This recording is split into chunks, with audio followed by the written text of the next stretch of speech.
Hi hello friends, good morning, welcome back to our field. This is Harish. నాకు తెలిసి మన sun Risers fans అందరూ హ్యాపీగా నిద్రపోయి ఉంటారు కదా నిన్న. ఎందుకంటే వేరే లెవెల్ ఆడిరు కదా ఫ్రెండ్స్ మ్యాచ్. అసలు ఊచ కోత అంటే వేరే లెవెల్. ఆ బ్యాటింగ్ అసలు వేరే.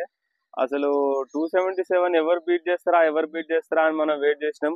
అది మళ్ళా మన సన్ రైజ్ అవ్వడం చాలా గొప్ప విషయం కదా. సో నిన్న బ్యాటింగ్ అయితే వేరే లెవెల్ ఉంది. 287 రన్స్, లాస్ట్ టైం కంటే ఇంకా 10 రన్స్ ఎక్కువ కొట్టిరు. సో వేరే లెవెల్ ఉంది Pat Cummins captaincy and class and batting.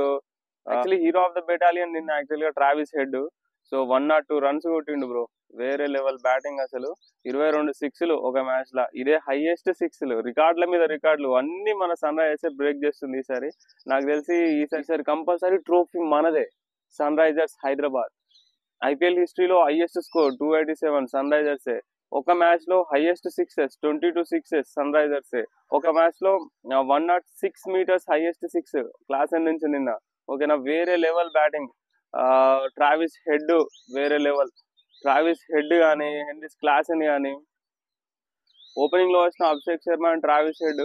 Abhishek Sharma okay అనిపించిన, ట్రావిస్ హెడ్ మాత్రం సెంచరీతో చెలరేగిపోయిండు. అండ్ తర్వాత వచ్చిన ఫస్ట్ డౌన్ లే మన క్లాస్ మామ వచ్చేసిండు.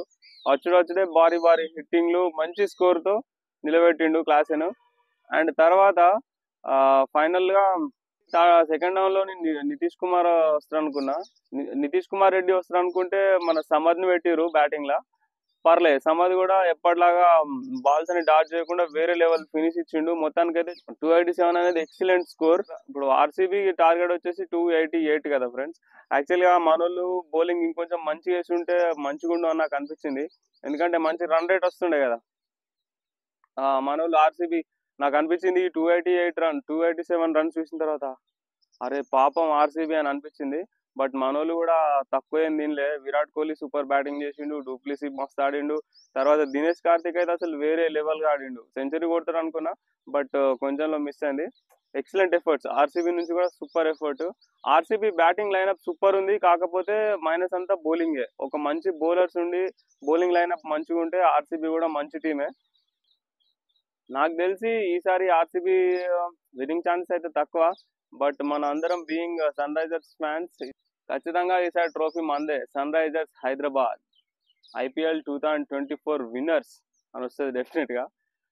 సో చూద్దాం. ఇప్పటివరకు అయితే మస్తు ఆడుతుంది సన్ రైజర్స్ హైదరాబాద్. ఎవరు దిష్టి పడకుండా మంచిగా ఆడాలని చెప్పి కోరుకుందాం.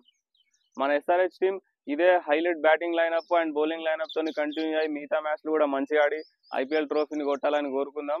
యాక్చువల్లీ లాస్ట్ నైట్ మన సన్ రైజర్స్ ఫ్యాన్స్ అందరూ మంచిగా హ్యాపీగా నిద్రపోయి ఉంటారు.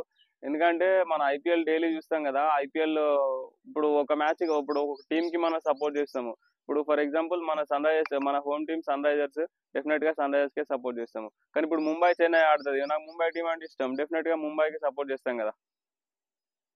ఎవరికైనా ఇట్లా ఇండివిజువల్ ఒపీనియన్స్ ఉంటాయి అండ్ ఇండివిజువల్ టీమ్స్ కూడా సపోర్ట్ చేస్తారు.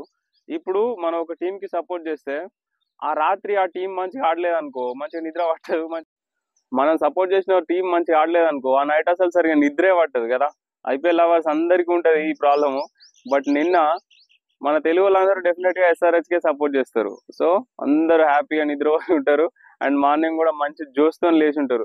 ఓకేనా, ఇదే జోష్ ని కంటిన్యూ చేసుకుంటూ మన సన్ రైజర్స్ హైదరాబాద్ మిగతా మ్యాచ్లు కూడా మంచిగా ఆడి ఈసారి కప్ కొట్టాలని అందరం కోరుకుందాం. All the best sun Risers Hyderabad. Okay friends, that's all for this video. This is Hari signing off. Bye bye.